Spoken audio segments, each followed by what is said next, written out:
तो hey guys, आज के वीडियो में हम लोग पढ़ने वाले हैं ज्योग्राफी क्लास 2, जिसके अंदर में हम लोग शॉर्ट नोट्स पढ़ेंगे लुसेंट वाली। आप देखो यहाँ पर वो वाली बात मत करना मुझसे, क्योंकि लुसेंट में बहुत ही बड़े बड़े और बहुत ही आपको डिटेल्स में दी हुई है और उतना पढ़ने का टाइम आप लोग को शॉर्ट नोट्स एग्जाम के टाइम में नहीं मिलेगा। इसीलिए मैं ऐसे क्लास 2 ला रहा हूँ। अब देखो, जो भाई क्लास 1 नहीं देखे हो, चाहे जो भी कोर्स आप कर रहे हो, चाहे जो जहाँ का भी तैयारी कर रहे हो, अगर आपने क्लास 1 नहीं देखा है तो मैं जस्ट आपको, जो आप देख रहे हैं वीडियो, इसके नीचे एक होता है आपको डिस्क्रिप्शन बॉक्स, उसी के अंदर में आप लोगों को क्लास 2 के बारे में बता दिया है, जिसके बारे में हम लोग पढ़े थे सौर मंडल क्या होता है। फिर सौर मंडल के बाद में भारत की एक नज़र, भारत में कितनी नदियाँ हैं, सूर्य कैसे काम करती है, जिसके तहत में हम बात किए थे। और बिना आप पार्ट 1 देखे हुए पार्ट 2 को बहुत ही कम समझ पाओगे। तो दोस्तों, आज के वीडियो हम लोग शुरुआत करते हैं सबसे पहले भूकंप के बारे में। लेकिन दोस्तों, उससे पहले बता दूं कि अगर आपने छोटी सी काम मेरी नहीं की है कि वो चैनल सब्सक्राइब नहीं किया है तो कर देना। शुरुआत करते हैं हम लोग पहले। तो दोस्तों, यहाँ पर पहली बात है, भूकंप क्या होता है। आइए मैं समझता हूँ। देखिए, भूकंप क्या होता है, जब भी अभी हाल ही में पता है आप लोग को, 2 दिन पहले से 3 दिन पहले, अभी हाल जब से वीडियो बना रहा हूँ उस 2-3 दिन पहले मेरे ख्याल से दिल्ली में एक छोटी सी भूकंप आई थी। आप लोग को पता भी होगा, आपने न्यूज़ भी पढ़ा होगा। तो आज वो भूकंप होता क्या उसके बारे में जानेंगे। देखिए, तो अगर मैं ये कहूँगा, देखिए कि भूकंप पृथ्वी के अंदरूनी अर्थात अंदर भाग में कई प्रकार की भूगर्भिक प्रक्रियाओं के परिणाम स्वरूप धरातल में उत्पन्न कंपन को भूकंप कहा जाता है। आप देखिए, यहाँ बात की गई है अंदरूनी। अंदरूनी मतलब कि अंदर, मतलब जो पृथ्वी आप खड़े हो उसके उसके अंदर में क्या होती है, भूगर्भिक अर्थात उसे गर्भ में। अब गर्भ क्या होता है मुझे बताने की जरूरत नहीं है। गर्भ मतलब बीच वाला क्षेत्र, जो पृथ्वी है उसके बीच वाला क्षेत्र। इसलिए मैं कहा हूँ आप लोग जाके पहले पार्ट 1 देख लेना। पार्ट 1 ने बताया था कि पृथ्वी कितना भाग में बटा हुआ है, उसमें मैग्मा, वो सब मतलब ज्वालामुखी के बारे में कुछ मैं आपको डिटेल्स दिया था। तो वो पार्ट 1 में अगर समझ में आपको आएगी वो वाली वीडियो, जाके पार्ट 1 देख लेना, मैं उसका लिंक दे दिया हूँ। तो उसी गर्भ के प्रक्रियाओं के परिणाम स्वरूप धरातल में, उसी में क्या होता है, क्योंकि जो हिलता है उसी धरातल में कंपन जो होता है, उसी कंपन को महसूस जो हम लोग करते हैं ऊपरी सतह पर, उसे हम लोग भूकंप के नाम से कहते हैं। आप देखिए, भूकंप के दौरान तो सब कुछ लोग जानते हैं भूकंप क्या होता है, लेकिन भूकंप के बारे में कुछ और बातें इंपॉर्टेंट है। वो क्या है, देखिए, भूकंप जो तरंगे होती है वो कितने तरह की होती है। तो वो दोस्तों यहाँ पर कुल मिलाकर 3 तरह की होती है। प्राथमिक तरंग, जिसे हम लोग पी से करते हैं डिनोट, द्वितीयक तरंग जिसे हम लोग एस से करते हैं डिनोट, और तृतीयक तरंग अर्थात सरफेस फॉर एल, जिसे हम लोग एल से करते हैं डिनोट। प्राथमिक मतलब जहाँ से शुरुआत होता है इसका वेव, द्वितीयक मतलब कि जहाँ पर बीच वाली भाग होती है, और तृतीयक जहाँ से हम महसूस करते हैं, और सरफेस एरिया पर होने वाले को हम लोग तृतीयक तरंग कहते हैं। अब ये समझते हैं क्या होता है। सबसे पहले देखो, हर भूकंप का एक केंद्र होता है। जैसे कहने का अर्थ ये कि आप कोई काम करते हो, कोई ऑफिस आपका बड़ा सा है, लेकिन उस ऑफिस को संचालन करने के लिए कोई एक आदमी हेड होता है। बिल्कुल उसी तरह दोस्तों, भूकंप का भी एक केंद्र होता है। बिना केंद्र का पता किए हुए आप क्षति पूर्ति नहीं पता कर सकते हो। जैसे अभी हाल ही में न्यूज आता रहता है हर समय कि भूकंप का केंद्र क्या था, अभी तक पता नहीं चला है मुझे, ऐसा लोग बोलते रहते हैं। क्योंकि भूकंप के केंद्र से ही पता चलता है कि हाँ, ये भूकंप क्यों हुआ, कैसे हुआ। इसीलिए तो भूकंप का जो केंद्र होता है उसे हम लोग फोकस के नाम से पुकारते हैं। पृथ्वी की सतह के नीचे जिस स्थान पर भूकंप की उत्पत्ति होती है, जहाँ से उत्पन्न होता है, उसे केंद्र कहा जाता है। अब ये दोस्तों, ये तो केंद्र तो आप समझ गए, लेकिन भाई अधिकेंद्र क्या होता है ये भी समझ आइए। इसे हम लोग बोलते हैं ईपी सेंटर। अब ये ईपी सेंटर क्या है, केंद्र के ठीक ऊपर पृथ्वी की सतह पर स्थित स्थान को अधिकेंद्र कहा जाता है। जैसे मान के चलो कि यहाँ पर ये दोस्तों ये पृथ्वी है और इसके अंदर में यहाँ भूकंप आई, ठीक है, और ये सरफेस जो यहाँ, इसको तो हम लोग सेंटर बोले, लेकिन जो यहाँ सरफेस हो, यहाँ पर जो असर डाला सबसे अधिक यहीं पर असर डालता है, इसे हम लोग अधिकेंद्र अर्थात ईपी सेंटर के नाम से हम लोग पुकारते हैं। अब देखिए, यहाँ पर जो है भूकंप का विश्व वितरण। अब विश्व वितरण समझ जाइए, प्रशांतीय महासागर तटीय पेटी, मध्य महाद्वीपीय पेटी और मध्य अटलांटिक पेटी, जो जितने जितने सारे दोस्तों विश्व में सबसे अधिक भूकंप प्रशांत महासागर में आता है। अब ये क्यों दिया हुआ है समझ जाइए दोस्तों। विश्व में सबसे अधिक जो भूकंप होती है वो आपको महासागर में आती है, क्योंकि महासागर में पता है आपको, जो लहरें, जो बड़ी बड़ी जो लहरें उठती रहती है, सुनामी होने का कारण क्या है, समुद्र के अंदर भूकंप आना। इसीलिए दोस्तों सबसे अधिक जो भूकंप होती है प्रशांत महासागर में। आप देखिए, यहाँ से क्वेश्चन क्या करेगा ये राइज आपको, कि बताइए किस महासागर में सबसे अधिक भूकंप होती है। आप लोगों को पता होगा तब तो बता पाइएगा ना। इसीलिए बस अब याद कर लीजिए कि भूकंप जो होता है आपको जो है प्रशांत महासागर में सबसे अधिक होता है। आप देखिए, विश्व में सबसे अधिक भूकंप जापान में उत्पन्न होते हैं। अब ये भी क्वेश्चन आप लोग यहाँ पर डिनोट कर लीजिएगा, अपने मन में याद कर लीजिएगा कि विश्व में सबसे अधिक भूकंप कहाँ होते हैं, जापान में। दोस्तों जापान में पता है एक दिन में 3 से 4 बार झटके महसूस की जाती है। अब दोस्तों आते हैं नेक्स्ट क्वेश्चन में। आप दोस्तों जो हम लोग पढ़ लिए भूकंप क्या होता है, आप दोस्तों यहाँ से पढ़ेंगे ज्वालामुखी क्या होता है, समझ जाइए दोस्तों। ज्वालामुखी पृथ्वी की सतह पर वह प्राकृतिक छिद्र अथवा दरार जिसके माध्यम से पृथ्वी के अंदरूनी भाग से गर्म तरल पदार्थ, गैस, राख, जल, वाष्प, शैलखंड इत्यादि बाहर निकलते हैं। दोस्तों मैंने आपको पार्ट 1 क्लास में इसके बारे में बहुत ही डिटेल से बताया था। जाकर पार्ट 1 देख लीजिएगा, समझ में आपको आ जाएगी। लेकिन हम समझते हैं डिनोट करने के ये कि पता है आपको अपने पृथ्वी के अंदर में बहुत सारे लावा है, ठीक है, जलते हुए लावा है, और उसी लावा को जब आप विस्फोट मतलब कि जब क्या बोलते हैं, कहने का अर्थ है कुकर को अगर आप बंद कर देते हैं उसमें चावल चढ़ा के, तो उसके अंदर इतनी गर्मी पैदा होती है जिसके कारण कुकर में जो चावल है वो पक जाती है, और वही गर्मी निकलने के लिए सीटी, यहाँ पर सीटी की आवाज़ आती है ऐसे, बिल्कुल वही है। सो पृथ्वी वाली कंडीशन, पृथ्वी के अंदर जो लावा है उसे गर्मी निकालने के लिए ज्वालामुखी का केंद्र बनाया जाता है, और हम लोग नहीं बनाते हैं, खुद बना होता है पहले ही से प्राकृतिक कारणों से, उसी हम ज्वालामुखी बोलते हैं फ्रेंड्स। और उससे आपको गैस, राख, जल, वाष्प, सैलखंड इत्यादि बाहर निकलते हैं। अब देखिए एक क्वेश्चन जो आपको एराइज जाएगा, क्वेश्चन आपको एग्जाम में ऐसे आता है, पूछ लीजिए। इसमें कहेगा दोस्तों बताइए कि ज्वालामुखी जो होता है, ज्वालामुखी जो बनता है वहाँ पर, वो किसके द्वारा आता है। तो ऐसा क्वेश्चन आपको पूछ सकता है, तो एग्जाम में आप इसकी प्रिपरेशन करोगे बिना शॉर्ट नोट पढ़े हुए आपको नहीं होगा, ठीक है। तो दोस्तों जाके आप खुद पढ़ोगे ही, इससे बेहतर है कि आप शॉर्ट नोट ऑडियो में या फिर वीडियो में सुन लीजिए, आपको बहुत ही फायदा करेगा। तो अब आते हैं यहाँ से, देखिए कि ज्वालामुखी कहा जाता है इस छिद्र को क्रैटर अथवा वीवर कहा जाता है। आप देखिए यहाँ पे क्वेश्चन और बन गया है कि ज्वालामुखी छिद्र के जो ऊपरी भाग होते हैं उसे हम लोग क्या बोलते हैं, तो जो क्रैटर या वीवर कहा जाता है। इसको बहुत अच्छा नोट कर लीजिए, एग्जाम में बहुत बार चुका है ये क्रैटर क्या होता है, या फिर ज्वालामुखी के ऊपरी भाग को क्या बोलते हैं, तो उसको क्रैटर या वीवर बोलते हैं। बहुत ही इंपॉर्टेंट क्वेश्चन यहाँ पर जो है, ठीक है। और जो कि किस आकार का होता है, जो कि कीपाकार, जो कि फ्यूनल शेप का होता है। मतलब समझने, आप समझिए इस बात से कि जैसे कहने का अर्थ ये है, कोई भी पहले जो थी मिट्टी तेल से लोग क्या करते थे, घर में दिया जलाते थे, तो मिट्टी तेल को डालने के लिए जो यूज किया जाता है कीप का, उससे हम लोग उसी आकार का होता है आपको ज्वालामुखी। अब आते हैं दोस्तों यहाँ पर, ज्वालामुखी तो समझ गए, लेकिन ज्वालामुखी भी बहुत तरह के होते हैं, सुन लीजिए। एक होते हैं आपको एक्टिव ज्वालामुखी, एक होते हैं आपको डीएक्टिव ज्वालामुखी। समझ जाइए दोस्तों, एक होते हैं जो एक्टिव ज्वालामुखी, फिर दूसरा है जो कि मीडियम कभी कभी होता है, कभी कभी बंद हो जाता है, और तीसरा है आपको मृत, मतलब कि डेड, साफ उसमें कभी नहीं होगा। तो ऐसे में 3 तरह के ज्वालामुखी होते हैं। आप देखिए दोस्तों एग्जाम में क्वेश्चन ऐसे पूछेगा कि बताइए इनमें से कौन जो है सो आपको सक्रिय ज्वालामुखी है। एग्जाम में ऐसे क्वेश्चन पूछ देता है, बताइए इनमें से कौन जो है आपको प्रसृप्त ज्वालामुखी है, और बताइए इनमें से कौन जो है मृत ज्वालामुखी है। तो दोस्तों जब तक आप लिस्ट याद नहीं करोगे तब तक आपको एग्जाम में आपसे नहीं बनेगा। अब मैं बताता हूँ, देखिए ऐसे एग्जाम में क्वेश्चन तो ऐसे आएंगे, लेकिन आपको याद कर लेनी है दोस्तों। सक्रिय ज्वालामुखी पूरे विश्व भर में माफ करना, एटना, इसे हम लोग सिसली के नाम से पुकारते हैं। फिर स्ट्रोम्बोली, जिसे हम लिपारी के नाम से पुकारते हैं। फिर दूसरा आता है दोस्तों प्रसुप्त ज्वालामुखी, जिसे हम लोग विसुवियस इटली में है। फिर दोस्तों यहाँ पर जो है फ्यूजिमा जापान में है, काकरोटोवा सुंडा में है, सुनमोटो को यहाँ पर जो दिया हुआ है दोस्तों एटना, एटना मतलब ये हुआ ये सिसिली देश में एटना है, एटना नाम का ज्वालामुखी जो सक्रिय है, और लिपारी देश में स्ट्रोम्बोली नाम का सक्रिय ज्वालामुखी है। अब देखिए यहाँ पर प्रसुप्त ज्वालामुखी के बारे में आते हैं। इसमें विसुवियस नाम का एक प्रसुप्त ज्वालामुखी है जो कि इटली में पड़ता है। तो यहाँ पर तो कुछ नाम दिया हुआ है, मैं आप लोग को लंबा चौड़ा नहीं चाहता हूँ वीडियो बनाना, मैं खैर इसका पीडीएफ दे दूंगा अपने टेलीग्राम चैनल पर, जिसका लिंक दिया हुआ है, अगर टेलीग्राम चैनल फॉलो करना डाउनलोड पीडीएफ करने के लिए, और मेरे व्हाट्सएप ग्रुप में तो मैं ऑलरेडी दे ही दूंगा आप लोग को। तो आप आते हैं यहाँ से, जो सबसे अधिक जो क्वेश्चन पूछता है आप लोगों को, ये इसमें से आता है। मृत ज्वालामुखी कितने हैं टोटल, तो किलीमंजारो जो कि अफ्रीका में है, और चिम्बराजो जो कि दक्षिण अफ्रीका में। ये दोस्तों ये डेड है, समझिए डेड है, कहानी खत्म है दोस्तों। अब आते हैं यहाँ से इंपॉर्टेंट बात कि स्ट्रोम्बोली को भूमध्य सागर प्रकाश स्तंभ कहा जाता है, और ये क्वेश्चन बहुत ही इंपॉर्टेंट है। यहाँ पर ये क्वेश्चन आप नोट कर लीजिएगा, बहुत ही इंपॉर्टेंट है कि किसे भूमध्य सागर का प्रकाश स्तंभ कहा जाता है। तो स्ट्रोम्बोली को भूमध्य सागर का प्रकाश स्तंभ के नाम से पुकारा जाता है। अब ये स्ट्रोम्बोली क्या है तो मुझे, तो स्ट्रोम्बोली एक सक्रिय ज्वालामुखी है जो कि लिपारी देश में पड़ता है, ठीक है। तो अब आते हैं नेक्स्ट क्वेश्चन में। नेक्स्ट क्वेश्चन ये आती है कि ज्वालामुखी का विश्व वितरण। समझ जाइए दोस्तों, ये क्वेश्चन ज़्यादा इंपॉर्टेंट नहीं है, क्योंकि ये इस क्वेश्चन में से मैं आज तक कुछ क्वेश्चन ज़्यादातर देखा नहीं हूँ, क्योंकि वो काफ़ी हाई लेवल में पूछी जाती है। तो मैं आप लोग को इस क्वेश्चन को आप इसको पीडीएफ ऊपर दे दूंगा, ताकि पीडीएफ में पढ़ लेना, इंपॉर्टेंट आपके लिए होगा। अब चलते हैं दोस्तों, यहाँ पर ये क्वेश्चन इंपॉर्टेंट है कि विश्व का लगभग 2/3 सक्रिय ज्वालामुखी परिप्रशांत महासागरीय पेटी में पाया जाता है, अतः इस क्षेत्र को अग्नि वलय भी कहा जाता है। तो यहाँ पे ये क्वेश्चन बहुत इंपॉर्टेंट एग्जाम में आपको राइज कर सकती है कि बताइए विश्व में कितना भाग जो है सक्रिय ज्वालामुखी का है, 2/3। उसके बाद ये कहाँ है, तो परिप्रशांत महासागर में है, जिसे हम लोग क्या नाम से पुकारते हैं, तो अग्नि वलय। यहाँ से 3 क्वेश्चन आप राइज कर सकता है, और वाकई में दोस्तों इसी से क्वेश्चन आता है, बाकी सब इससे कोई क्वेश्चन नहीं पूछता है। तो ये इंपॉर्टेंट आपके लिए। दोस्तों अब आते हैं कि अपना जब पृथ्वी के ऊपर में आते हैं, हमने पढ़ा भूकंप पढ़ लिया, हमने पृथ्वी के बारे में जान लिया पृथ्वी है क्या, फिर मैंने भूकंप पढ़ लिया, फिर मैंने ज्वालामुखी पढ़ लिया। अब भाई जो पृथ्वी जो सरफेस है उस पर ही बहुत सारी चीज़ होते हैं, तो उसके बारे में हम जानते हैं। देखिए दोस्तों, आपको जो है ज्योग्राफी में यही चीज़ है, आपको लगेगा शुरू शुरू में हार्ड, लेकिन जब पढ़ना आप स्टार्ट करोगे तो आपको सबसे अच्छा ज्योग्राफी में ही लगेगा। ठीक है, तो आओ यहाँ से हम बात करते हैं धरातल की प्रमुख स्थल कृतियाँ।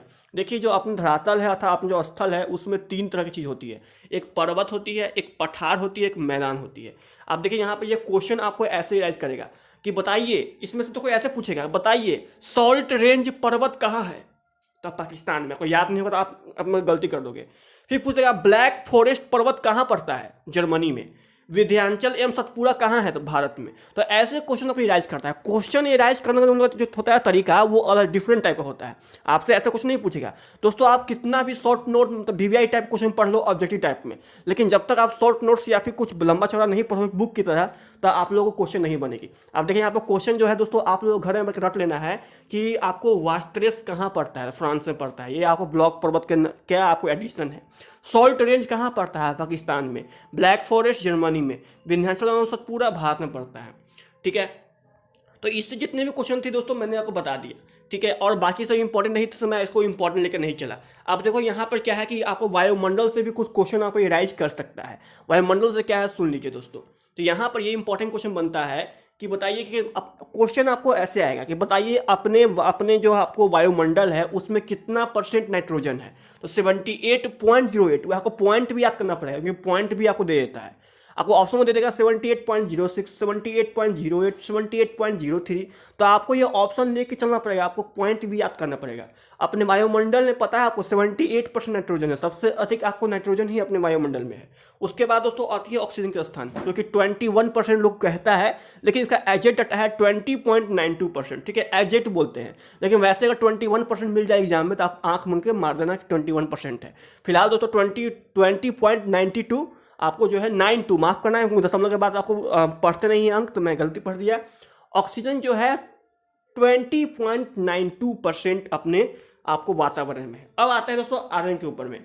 आर्गन कितने हैं 0.93%, कार्बन डाइऑक्साइड कितने हैं 0.03%, नियॉन कितने हैं 0.0018%, हीलियम, ओजोन और नाइट्रोजन दिया हुआ है। लेकिन दोस्तों मैं बता दूं कि आप लोग बस याद रखिएगा तीन चीज़, क्योंकि यही तीन चीज़ सबसे इंपॉर्टेंट आती है। अपने वायुमंडल में कितना नाइट्रोजन है, कितना ऑक्सीजन है और कितना कार्बन डाइऑक्साइड है। ये तीन चीज़ सबसे मोस्ट इंपॉर्टेंट एग्जाम में 12 पूछती है, बाकी सब ज़्यादातर नहीं पूछती है। इसीलिए दोस्तों इसको याद करना जो इंपॉर्टेंट मेरे खास नहीं लगा है, लेकिन फिलहाल चलो याद कर लो, लेकिन 3 क्वेश्चन से अधिक आज तक मैं नहीं देखा हूँ। ठीक है, अब आते हैं दोस्तों वायुमंडल। हमने पढ़ा भूकंप, हमने धरती के बारे में सब कुछ जान गया। अब धरती के अलावा एक आकाश भी है। ठीक है, तो आकाश में भाई क्या होता है, कैसे होता है, समझ जाइए। ये यहाँ से बहुत ही इंपॉर्टेंट चैप्टर शुरू होती है। आप देखिए यहाँ पर क्या है दोस्तों कि वायुमंडल की संरचना, वायुमंडल की प्रमुख परतें हैं क्षोभ मंडल। ठीक है, आप देखिए वायुमंडल जो है अलग अलग भाग में बटे हुए हैं, उसमें पहला भाग है क्षोभ मंडल। अब ये क्षोभ मंडल क्या था सुन लीजिए, इससे सबसे अधिक क्वेश्चन आता है। इसे हम लोग यहाँ पर ट्रोपोस्फीयर के नाम से पुकारते हैं। इसको दोस्तों आप लोग को याद रखिएगा दोस्तों, इसमें जो है आप लोग को हिंदी और इंग्लिश दोनों आपको सब याद रखनी है इसकी। ठीक है, वो क्या है दोस्तों ट्रोपोस्फीयर, क्षोभ मंडल। ट्रोपोस्फीयर क्षोभ मंडल दोनों एक ही नाम है, और एग्जाम में कंफ्यूजन करने के लिए आप लोग ट्रोपोस्फीयर दे देगा, आप लोग को याद होगा क्षोभ मंडल, आप लोग गलती कर दोगे। तो आप लोग को हिंदी और इंग्लिश का दोनों नाम याद रखना है। अब देखिए क्या होता है क्षोभ मंडल। यह वायुमंडल की सबसे निचली परत है जिसमें वायुमंडल के संपूर्ण भार का लगभग 75% पाया जाता है। अब एग्जाम में क्वेश्चन ऐसे दे देगा, बताइए किस मंडल में वायुमंडल के संपूर्ण भार का 75% पाया जाता है। तो ऐसे क्वेश्चन आप राइज नहीं कर पाओगे, क्योंकि ऐसे क्वेश्चन ऑब्जेक्टिव नहीं मिलते हैं, तो वो आपको शॉर्ट नोट से ही हो पाएगा। तो कौन से बनते हैं, क्षोभ मंडल के अंदर में आपको मिलते हैं। फिर दोस्तों सभी मौसमी घटनाएं इस परत में संपन्न होती है। आप देखो यहाँ से भी एक क्वेश्चन बन गई कि बताइए किस मंडल में या फिर किस स्फीयर में मौसमी घटनाएं होती है, जैसे बरसात आना। ठीक है, ये सब जो होता है, जो आपको कभी शुष्क हवाएं चलना, ये सब किस मंडल में होता है, तो क्षोभ मंडल में ही होता है फ्रेंड्स। इस परत में ऊंचाई के साथ तापमान में गिरावट भी होती है 6.4 डिग्री सेल्सियस प्रति किलोमीटर। और ये भी क्वेश्चन बहुत इंपॉर्टेंट है, जो याद कर लेना फ्रेंड्स। अब आते हैं इस मंडल में, किस मंडल, क्षोभ मंडल में। क्षोभ मंडल में धरातल से इसकी ऊंचाई 8 किलोमीटर होती है ध्रुवों पर, और 18 किलोमीटर विषुवत रेखा पर। और ये बहुत बार एग्जाम में आ चुका है। बताइए क्षोभ मंडल की ऊंचाई ध्रुव पर कितनी किलोमीटर होती है, तो 8 किलोमीटर। विषुवत रेखा पर कितनी किलोमीटर होती है, तो 18 किलोमीटर। ये क्वेश्चन बार बार किया आता है दोस्तों, ये किलोमीटर भी आपको याद रखनी है। इसमें 3 से 4 पॉइंट मोस्ट इंपॉर्टेंट है। पहला क्या है दोस्तों, ये क्षोभ मंडल के अंदर, क्षोभ मंडल को हम लोग ट्रोपोस्फीयर के नाम से पुकारते हैं। इसमें मौसमी घटनाएं होती है, उसके बाद इसकी जो होती है सेल्सियस वो 6.4 डिग्री सेल्सियस की होती है। इसमें तापमान में गिरावट होता है ऊंचाई के साथ में। और फिर इसकी ध्रुवों पर जो होती है ऊंचाई 8 किलोमीटर और विषुवत रेखा पर 18 किलोमीटर होती है। तो ये आपको यहाँ पर 3 से 4 क्वेश्चन यहाँ पर इराइज किया जाता है, तो आपको याद कर लेना है। अब आते हैं दोस्तों दूसरा मंडल, उसका नाम है समताप मंडल। सुन लीजिए, समताप नाम को स्ट्रेटोस्फीयर के नाम से पुकारते हैं, ठीक है। हो सकता है मैं इंग्लिश बोलने में गलती कर रहा हूँ, तो स्ट्रेटोस्फीयर के नाम से भी पुकारते हैं फ्रेंड्स। यह 18 से लेकर 32 किलोमीटर की ऊंचाई तक पाया जाता है। कौन दोस्तों? समताप मंडल। इस पर्वत में ताप समान रहता है, ठीक है। याद रखिएगा दोस्तों, ऐसा क्वेश्चन ऐसे पूछेगा कि बताइए किस मंडल में तापमान हमेशा गिरता बढ़ता रहता है, तो वो क्षोभ मंडल में। और किस मंडल में तापमान समान रहता है, तो आपको समताप मंडल में। तो क्वेश्चन आपको ऐसे एराइज करेगा और पूछेगा कितना से कितना किलोमीटर तक समताप मंडल है, तो 18 से लेकर 32 किलोमीटर तक समताप मंडल है, ठीक है। अब देखो जो समताप मंडल उसमें क्या होता है, समताप मंडल में जलवाष्प धूल कण नहीं पाए जाते हैं। ये बहुत इंपॉर्टेंट क्वेश्चन। समताप मंडल में क्या होते हैं? जलवाष्प एवं धूल कण नहीं पाए जाते हैं, बादलों का निर्माण नहीं होता है और मौसमी घटनाएं इसमें नहीं होती है, ठीक है। और लेकिन दोस्तों यहाँ पर यह है कि वायुयान चालकों के लिए आदर्श पर्वत है। आप समझ जाइए दोस्तों, आप आपसे क्वेश्चन ऐसे राइज करेगा कि बताइए किस मंडल में वायुयान जो है वो उड़ते हैं, ठीक है, फ्लाई करते हैं। तो आपको याद रखना पड़ेगा समताप मंडल में वायुयान उड़ते हैं। क्यों भाई उड़ते हैं? क्योंकि देखो इसमें ना धूल है, ना कण है, ना फिर दोस्तों आपको मौसमी घटनाएं होती है। उसके बाद दोस्तों इस मंडल में न तो आपको फ्रेंड्स आपको जो है इसकी ऊंचाई भी काफ़ी ज़्यादा है और इस मंडल में तापमान भी समान रहते हैं, इसीलिए। उसके बाद दोस्तों आते हैं यहाँ पर मध्य मंडल, ठीक है, मेसोस्फेयर। आप ये सुन लीजिए इसमें क्या होता है। आपको लग रहा होगा ये तुच्छा है दोस्तों, या कोई याद नहीं करोगे, एग्जाम में दे देगा, फंस जाओगे। इसलिए बोल रहा हूँ कि अगर अभी का पढ़ा हुआ दोस्तों आप लोगों को भविष्य में भी काम दे देगा। क्योंकि दोस्तों आप लोग को बस यही जिंदगी नहीं है, आप लोग बहुत सारे एग्जाम, कोई बीपीएससी, कोई यूपीएससी, पता नहीं कोई एसएससी कोई एग्जाम देने वाले दोस्तों आप लोग होंगे। तो मेरे ख्याल से दोस्तों पढ़ना इंपॉर्टेंट है। यह समताप मंडल की सीमा से 60 किलोमीटर की ऊंचाई तक फैला हुआ है। उसके बाद दोस्तों ओजोन परत 20 से लेकर 40 किलोमीटर की उपस्थिति के कारण इसे ओजोन मंडल के नाम से भी पुकारा जाता है। ये बहुत इंपॉर्टेंट है। किस मंडल को हम लोग ओजोन मंडल कहते हैं? तो मध्य मंडल या फिर मेमोस्फीयर को हम लोग ओजोन परत के नाम से पुकारते हैं। इस परत में तापमान ऊंचाई के साथ बढ़ता है, ये भी इंपॉर्टेंट है। किस मंडल में तापमान ऊंचाई के साथ बढ़ता है? तो आपको मध्य मंडल में तापमान ऊंचाई के साथ बढ़ता है, ठीक है। तो यहाँ पे इतना क्वेश्चन आपको रिवाइज कर लिया। अब आते हैं दोस्तों यहाँ पर लोनोस्फेयर, ठीक है, आयन मंडल के नाम से पुकारते हैं इसे। यह 60 किलोमीटर से लेकर 640 किलोमीटर तक विस्तृत है, फैला हुआ है। इस परत द्वारा छोटी रेडियो तरंगे परावर्तित की जाती है। इस परत द्वारा दोस्तों छोटी रेडियो तरंगे परावर्तित की जाती है, बहुत इंपॉर्टेंट है। और संचार उपग्रह इसी परत में पाई जाती है। तो ये बहुत इंपॉर्टेंट है कि पूछ देगा कि बताइए रेडियो, सैटेलाइट, ये सब किस परत में होती है? तो आपको आयन मंडल में ही सभी के सभी परत पाए जाते हैं। दोस्तों अब आते हैं यहाँ पांचवा मंडल, जो कि लास्ट मंडल है अपना बहिमंडल, जो कि सबसे बड़ा है और जो बाहरी सरफेस के लिए है। वहाँ के बाद दोस्तों आपको जो होती है, आपको ग्रेविटेशनल फोर्स लगभग खत्म हो जाती है और उसके बाद जाओगे तो आप हवा में ऐसे ऐसे तैरने लगोगे स्पेस सूट पहन कर। इसके बाद नई कोई मंडल होती है। तो अब दोस्तों इसको बोलते हैं एक्सोस्फीयर। अब यह आयन मंडल के ऊपर की परत है जिसकी कोई ऊपरी सीमा नहीं है। इस परत में हाइड्रोजन एवं हीलियम गैसों की प्रधानता होती है। आप देखिए इसकी ऊपरी सीमा नहीं था, ये बाहरी मंडल पूरे को कह देते हैं। और इस मंडल में सबसे अधिक क्या होता है पाया जाता है? तो हाइड्रोजन एंड हीलियम। तो बस दोस्तों यहाँ से आपको ये खत्म हो गई। सो उसके बाद दोस्तों कुछ क्वेश्चन आपको ऐसे हैं जो क्वेश्चन आपको खुद रटनी पड़ेगी। इसमें शॉर्ट नोट्स नहीं होती, इसमें आपको पढ़नी पड़ती है, रटनी पड़ती है, एग्जाम में कहीं से भी आ सकता है। वो है दोस्तों विश्व के महासागर। दोस्तों इसमें यहाँ पे ये है कि बताइए, इसमें दोस्तों इतना इंपॉर्टेंट नहीं लगता है मुझे, लेकिन ऐसा पूछ देगा आपको, बताइए प्रशांत महासागर में सबसे गहरा स्थान कौन सा है? इसमें यही क्वेश्चन पूछता है ना। तो पूछेगा बताइए कौन सा जो है महासागर सबसे बड़ा है? तो प्रशांत महासागर। और प्रशांत महासागर में सबसे गहरी गर्त का नाम क्या है, मतलब सबसे गहरा स्थान का नाम क्या है? सबसे डीपेस्ट प्लेस, उसका नाम है दोस्तों मेरियाना गर्त। यही दो क्वेश्चन से इंपॉर्टेंट है। इसकी ऊंचाई किलोमीटर कभी एग्जाम में नहीं आई है, उतनी इंपॉर्टेंट नहीं है। हाँ इंपॉर्टेंट है उन लोगों के लिए जो करते हैं तैयारी काफ़ी हाई लेवल के लिए, उनके लिए। लेकिन आप लोग के दोस्तों इंपॉर्टेंट नहीं है। बस आप लोग को इतना जानना है कि प्रशांत महासागर में कौन सा सबसे गहरा स्थान है। माफ करना, अटलांटिक महासागर में कौन सा है? प्यूट्रोरिके गर्त। उसके दोस्तों हिंद महासागर में कौन है? तो जावा गर्त, ठीक है। और इस दोनों में नहीं होती है। तो सबसे बड़ा महासागर कौन है? प्रशांत महासागर। और उसके सबसे गहरा स्थान का नाम क्या है? मेरियाना गर्त, ठीक है। तो इस तरह आप याद कर लेना, बस यही इंपॉर्टेंट है। उसका दोस्तों विश्व की जल संधि पे कभी कभी एग्जाम पूछ देती है, काफ़ी इंपॉर्टेंट है। और मैं उसको भी लेकिन नोट्स जो हूँ लेके चला हूँ। अब देखिए यहाँ पर ये है, एग्जाम में ज़्यादातर आपको यही पूछेगी, ये स्थिति नहीं पूछती है। ठीक है दोस्तों, ये स्थिति ज़्यादा नहीं पूछेगी, आपसे पूछ देगी बताइए मलक्का जल संधि, ऐसे पूछेगा दोस्तों, मैं बताया था एग्जाम में। मलक्का जल संधि किन दो देशों मतलब किन दो चीज़ों को जोड़ती है, फिर किन दो सागरों को जोड़ती है, तो ऐसे क्वेश्चन पूछ देगा। तो मलक्का जल संधि अंडमान सागर एवं दक्षिण चीन सागर को जोड़ती है, और यह किस किस के बीच में है, तो इंडोनेशिया एंड मलेशिया के बीच में। तो क्वेश्चन आपको यहाँ से इराइज करता है, क्वेश्चन इराइज करना तो सीख लीजिएगा, बस आपको यहाँ पर एग्जाम में आपको एक भी क्वेश्चन नहीं छूटेगी। ठीक है, फिर दोस्तों आता है यहाँ पर पाक जल संधि किन के बीच में है, तो पाक खाड़ी या बंगाल खाड़ी के बीच में। यह कौन सा दो देश के बीच में है, तो भारत और श्रीलंका के बीच में है। सुंडा जल संधि इंडोनेशिया के बीच में है, जिसमें जावा सागर एवं हिंद महासागर इंपॉर्टेंट है दोस्तों। तो इसमें दिए हुए हैं बहुत सारे, लेकिन जो इंपॉर्टेंट मैं बता दूँ, आप वही बस रट लीजिएगा। ठीक है, वही आएगा। देखो एक जियोलॉटर के बारे में पूछता है बहुत ज़्यादा, ठीक है, एक ये रखिएगा आप। उसके बाद दोस्तों एक रखिएगा फ्लोरिडा के बारे में, और जो बाकी तो दो बचे हैं ऊपर उसके तीन, मलक्का, पाक और सुंडा। ठीक है, बस यही तीन चार इंपॉर्टेंट है, बाकी इंपॉर्टेंट नहीं है। आपको याद करनी है कि यह किन दो देशों के बीच में है और यह किस किस को जोड़ती है आपस में। ठीक है, ये जल संधि बहुत इंपॉर्टेंट है, तो आप याद कर लीजिएगा फ्रेंड्स। ठीक है, अब आते हैं यहाँ से, देखिए अब देखो क्या होगा, एग्जाम में पूछ देगा आपको। देखिए आपने जो पहले पढ़ा वो ये था कि वायुमंडल में कितना % ऑक्सीजन है, कितना % नाइट्रोजन, जब आप बता दिया। लेकिन ये भू प्रॉपर्टी करके पूछता है, भू प्रॉपर्टी बताइए भू प्रॉपर्टी पर कितना % रासायनिक संगठन है। रासायनिक समझ सकते हैं, रासायनिक मतलब जो मिला होता है केमिकल, वो कितना संगठन है, तो वो भी बहुत इंपॉर्टेंट है। तो दोस्तों इसमें आपके लिए याद करना है दोस्तों, ऑक्सीजन, सिलिकॉन, एल्यूमिनियम, लोहा।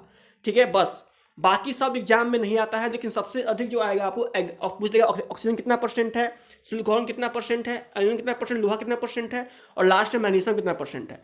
बाकी सब दोस्तों याद करना है, ये तीन तो याद मैं मना नहीं करूँगा, लेकिन एग्जाम में सबसे अधिक आप इसमें से नहीं आती, इसी समय से आती है। तो याद कर लीजिए दोस्तों कि अपने भू प्रॉपर्टी पर ऑक्सीजन सबसे अधिक है, वो कितना % है, 46.71%। इसे आप लोग 47% के नाम से भी डिनोट कर सकते हैं।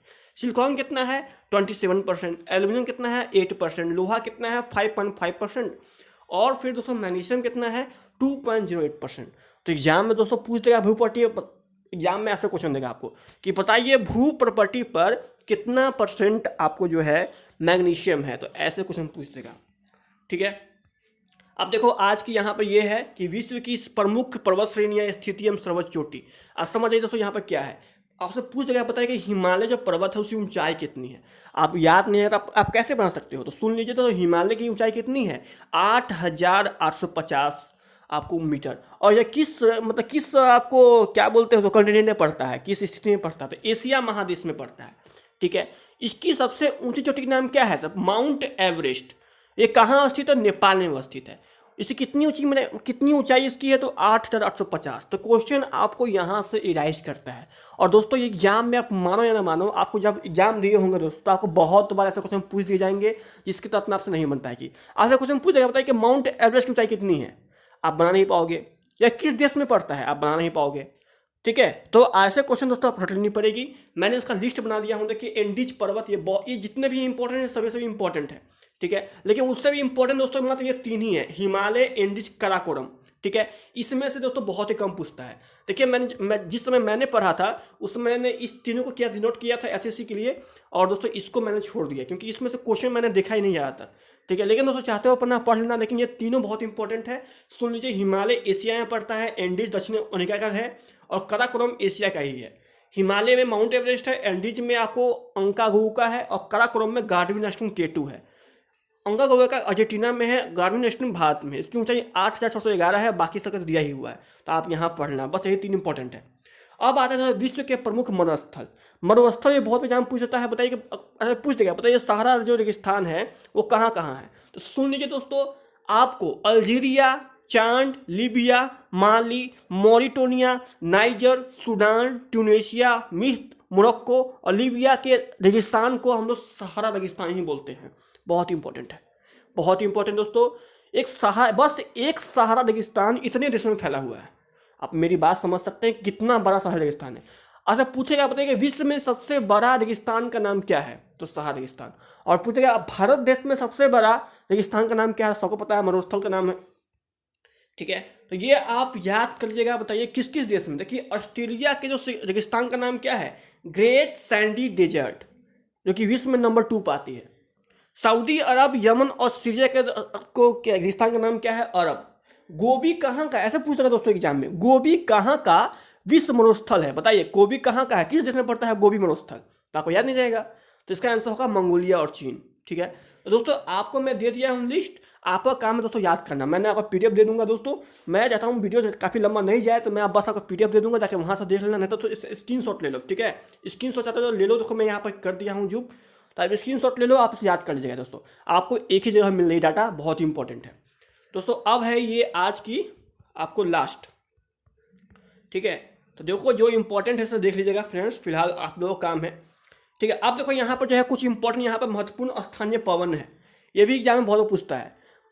आपसे एग्जाम में ऐसे पूछेगा कि लू जो है, लू कहाँ कहाँ चलती है? तो देखिए लू जो है एक गर्म एवं शुष्क आपको हवाएं हैं, वो उत्तरी भारत पाकिस्तान में चलती है। चीनुक कहाँ चलती है? तो चीनुक जो है गर्म एवं शुष्क प्रकृति टाइप की है और वो रॉकी पर्वत पर चलती है। मिस्ट्रल ठंडी है, स्पेन फ्रांस में चलती है।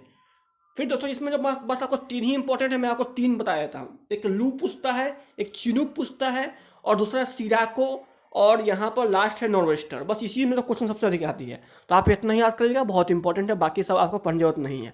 हाँ, अगर चाहते हैं आप काफ़ी हाई लेवल तैयारी करना, तो आप तो इसका लिस्ट ये बहुत काफ़ी कम है, काफ़ी चुन कर दिया हुआ है, इसके अलावा बहुत सारा लिस्ट है। आप जाके एक अच्छा सा किताब पढ़ लीजिए भूगोल का, इसमें से काम नहीं चलेगा आपका।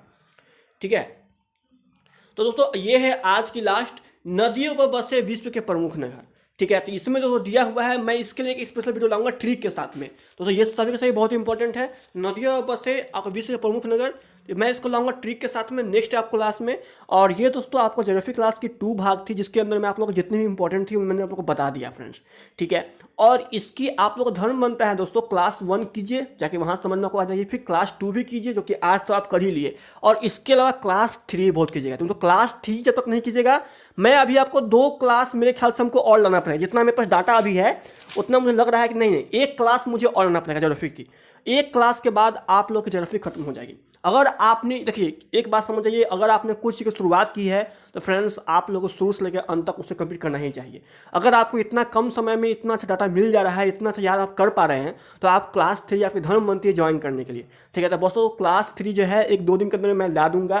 क्लास 2, क्लास 1 और क्लास 3 कीजिए, आप लोग की ज्योग्राफी खत्म हो जाएगी। तो इसके बाद दोस्तों मोस्ट VVI जो इंपॉर्टेंट क्वेश्चन जो होती है, जो कि ज्योग्राफी के अंदर पूछती है, मैं लाऊंगा, और देखिएगा आप लोग के समय चुटकी में आपको जब देखेंगे बस आप लोग सवाल बना देंगे, क्योंकि आप लोगों के पास बचेगी नहीं बचेगी।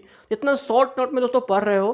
ठीक है, क्योंकि मेरा भी दोस्तों बोलते बोलते यहाँ मुंह दर्द कर गया आप लोग समझाने में। तो अगर दोस्तों आप लोग की आज की वीडियो अच्छी लगी तो ज़रूर लाइक करना, और जो गरीब बच्चे हैं या फिर जो चाहते हैं पढ़ना ज्योग्राफी शॉर्ट नोट्स में, तो उनके पास ये वीडियो जरूर शेयर करना। उसका दोस्तों नीचे कमेंट करना कि आज क्लास कितनी अच्छी लगी, और क्या मैं इसका पार्ट 3 लाऊं या नहीं लाऊं। तो गुड बाय, मिलता हूँ नेक्स्ट वीडियो में। जय हिंद, जय भारत दोस्तों, नमस्कार, मिलते हैं नेक्स्ट वीडियो में।